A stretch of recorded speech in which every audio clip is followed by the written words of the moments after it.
Faire de la politique autrement, ça veut dire être capable de proposer des choses que les autres ne proposent pas. Ça peut aussi vouloir dire être capable d'avoir des idées que les autres n'ont pas.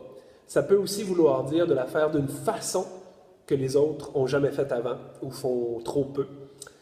Mais je pense aussi que faire de la politique autrement, ça peut vouloir dire un peu tout ça en même temps.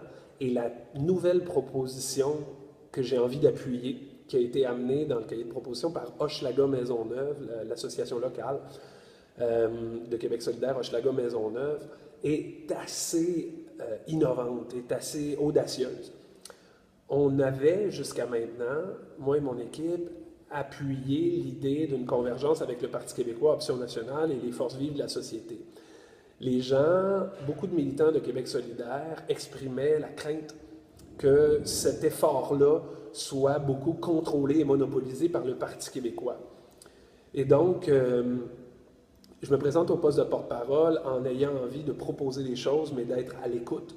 Et conséquemment, en sentant ces tensions-là, en sentant que beaucoup de gens allaient être capables éventuellement, oui, d'adopter la proposition B, mais chacun en apportant des amendements différents, je trouvais que la nouvelle proposition apportée par Hochelaga Maisonneuve permettait de sortir de ça et de plutôt aller dans le sens d'une proposition beaucoup plus transpartisane et de ce fait nous exposant moins à être à la merci d'un seul parti, en l'occurrence le Parti québécois. Alors la nouvelle proposition, c'est quoi? C'est d'allier tous ceux qui ont signé en décembre dernier l'entente proposée par le mouvement Démocratie Nouvelle afin d'établir un mode de scrutin proportionnel mixte compensatoire le plus tôt possible. Ces 5 partis-là, le Parti québécois, Québec solidaire, la CAQ, le Parti vert et Option nationale, pourraient donc, selon la nouvelle proposition qui est sur la table, se réunir et faire un genre de coalition pour battre les libéraux en 2018 dans l'unique but de former une coalition qui travaillerait à instaurer le plus vite possible le mode de scrutin proportionnel mixte compensatoire. Et donc, 1 an peut-être après, 1 an et demi maximum, le mode de scrutin serait instauré et on redéclencherait des élections, cette fois-ci sous le nouveau modèle, sous le nouveau mode de scrutin.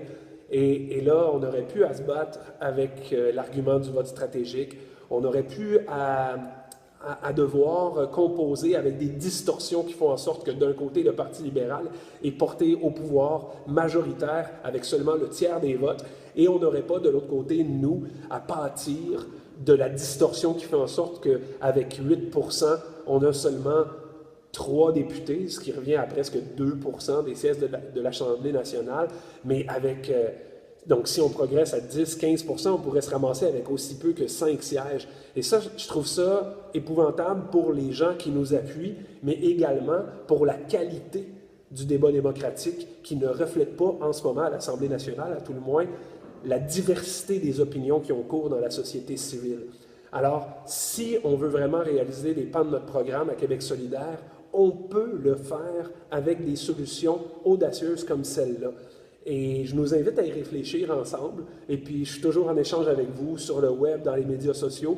Donc, pensons-y, réfléchissons-y, amendons peut-être en partie cette proposition-là pour la rendre encore plus possible, plus faisable. Et qui sait si d'ici 2 ou 3 ans, on n'aura pas déjà réussi à établir le mode de scrutin proportionnel. Alors, je vous invite à y réfléchir.